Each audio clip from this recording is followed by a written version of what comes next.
لوگ کیا تھے اور کیا ہو گئے الحمدللہ ہدایت آنے سے. اور یہ مت سمجھیے کہ علم آنے سے ہدایت آتا ہے.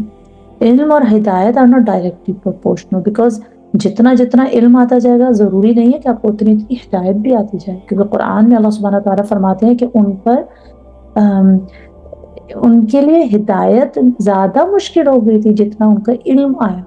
اور ہمارے یہاں بھی ایسا ہی ہوتا ہے کہ کچھ لوگ جب علم زیادہ آ جاتا ہے تو بجائے ہمبل ہونے کے وہ زیادہ مغرور ہو جاتے ہیں. مغرور بھی میں نہیں کہوں گی، they become stiff, they become strict, they look down upon others. کہ سبحان اللہ، دیکھو یہ ادھر مسجد میں آ کے یہ بھی نہیں آتا وہ بھی نہیں آتا اور ہم اپنا پاس بھول جاتے ہیں کہ اللہ سبحانہ تعالیٰ نے ہمیں کس طرح ہدایت کی. تو کبھی بھی ہمیں ججمنٹل نہیں ہونا چاہیے.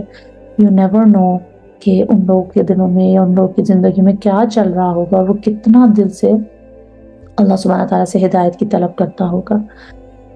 سبحان اللہ. تو ایک چیز تو ہمیں یہ پتہ چلی کہ جیسے جیسے ہمیں علم آتا جائے گا ضروری نہیں کہ ویسے ویسے ہمیں ہدایت آ جائے. ہدایت کے لیے ہمیں دعا اللہ سبحانہ تعالیٰ نے سکھا دی ہے، حضور صلی اللہ علیہ وسلم نے سکھا دی ہے. ہمارے بچے کتنی ہم لوگ کلاسز میں ڈالتے ہیں، ہم لوگ کتنے بچوں کو لیکچرز دکھاتے ہیں، کتنی نالج دیتے ہیں، اسلامک اسکولوں میں بھی ڈالتے ہیں، مگر ہدایت نہیں ملتی تو نہیں ملتی، کیونکہ ان کے دل ہدایت سے خالی ہوتے ہیں. تو ہدایت کی دعا کو اپنے اوپر لازم کر لیں انشاءاللہ. پھر ہم چلتے ہیں صراط المستقیم پہ.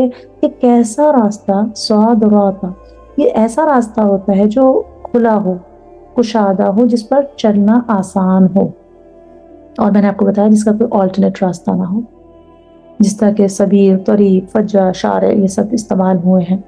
تو ہم اللہ سبحانہ تعالیٰ سے فرماتے ہیں کہ ہمیں ایک تو مسلمان ہونے کے ناطے سیدھا راستہ دکھا، اس پہ قائم رہنے کی توفیق عطا فرما. کیونکہ حضور صلی اللہ علیہ وسلم سے جب کسی نے پوچھا کہ آپ صراط المستقیم کو ڈیفائن کریں، تو انہوں نے مٹی میں سٹک سے لے کے سیدھا ایک لائن کھینچی اور پھر آگے پیچھے آڑی ٹیڑھی اس کے اراؤنڈ رستے بنائے. کیونکہ ہم بینگ ہیومن بالکل اسٹریٹ فرشتوں کی طرح نہیں چل سکتے. ہمارے یہاں ٹیمپٹیشنز ہوں گی، ہم غلطیاں کریں گے، ہم گناہ کریں گے، مگر بات یہ ہے کہ ہمیں پھر دوبارہ اس صراط مستقیم پر چلنا آنا چاہیے. یہ نہ ہو کہ ہمیں دنیا اتنا کھینچ کے اس طرف لے جائے اپوزٹ سائڈ کہ ہمارا آنا مشکل ہو جائے. جس طرح کہ ہم نے دیکھا ہے بہت سارے ایسے لوگ ہیں جو بہت اسلامی دیندار ہوتے ہیں مگر ان کا خاتمہ دین پہ نہیں ہوتا. اللہ سبحانہ تعالیٰ ہم لوگ کو ایسا اور ہمارے بچوں کو ایسا نہ بنائے، ہمارا خاتمہ ایمان بالخیر ہو انشاءاللہ. تو اہدنا الصراط المستقیم سے ہمیں کیا احکام معلوم ہوئے؟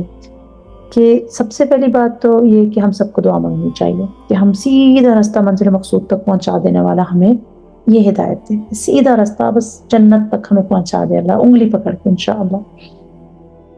اس کے بعد دوسرا ہمیں یہ معلوم ہوا حکم کہ دعا مانگا کرے ربنا لا تزغ قلوبنا بعد اذ ہدیتنا وہب لنا من لدنک رحمہ انک انت الوہاب. یہ سورہ آل عمران کی ہے کہ میری دل میں ٹیڑھ نہ پیدا ہو جائے ہدایت کے بعد.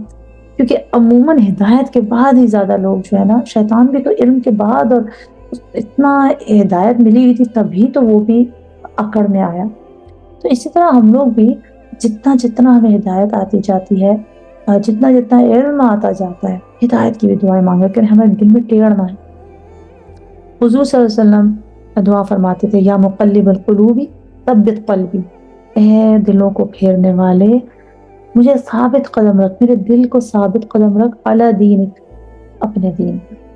تو یہ بھی ہمیں، کیونکہ قلب کا مطلب یہ ہوتا ہے چینجز، اوپر نیچے اوپر نیچے، اور جب اسٹریٹ لائن ہو جاتا ہے تو انسان کا دل بند. تو اس سے انقلاب بھی نکلا ہے، جو تجوید کا رول ہوتا ہے انقلاب، چینج کر دینا، رائٹ؟ وہ چینج کر دیتا نا نون کی ساؤنڈ کو مین میں. تو اسی طرح قلب، بس جو دل ہے نا، بس دل اگر ہمارا اپنے کنٹرول میں آ جائے تو اللہ سبحانہ تعالیٰ ہدایت کے راستے کھول دیتے ہیں. پھر تیسرا کام یہ ہے کہ عبادت کے بعد بندے کو دعا میں مشغول ہونا چاہیے. ہمیں دعا کا آداب سکھائے جا رہے ہیں سورہ فاتحہ میں. ایک دن السلام علیکم ورحمۃ اللہ، السلام علیکم ورحمۃ اللہ کے بعد ایک دم اٹھ نہیں جانا چاہیے، ہمیں جہاں نماز پہ بیٹھے رہنا چاہیے۔ نماز کے بعد کی بتا رہی ہوں کہ ہمیں تھوڑی تسبیحات کرنی چاہیے، کیونکہ فرشتے ہمارے لیے مغفرت کی دعا کرتے رہتے ہیں جب تک کہ ہم نماز کے بعد جہاں نماز پر بیٹھے رہتے ہیں۔ اور پھر ایک اور حکم ہمیں یہ پتہ چلا کہ صرف اپنے لیے نہیں بلکہ ہمیں سب مسلمانوں اور نان مسلمس کے لیے بھی دعا مانگنی چاہیے کہ اللہ سبحانہ تعالیٰ سب کو ہدایت دے۔ رسول اللہ صلی اللہ علیہ وسلم نے ایک آدمی کو نماز میں دعا کرتے سنا جس نے نہ تو اللہ کی حمد بیان کی اور نہ ہی نبی کریم صلی اللہ علیہ وسلم پر درود بھیجا۔ آپ صلی اللہ علیہ وسلم نے فرمایا کہ اس شخص نے جلدی کی، پھر اسے بلایا اور فرمایا تم میں سے کوئی شخص بھی جب دعا کرے تو اپنے پروردگار کی تعریف اور ثنا سے شروع کرے، پھر نبی کریم صلی اللہ علیہ وسلم پر درود بھیجے، پھر اس کے بعد جو چاہے دعا کرے۔ یہ احمد و ترمذی اور نسائی ابو داؤد سب میں روایت آتی ہے۔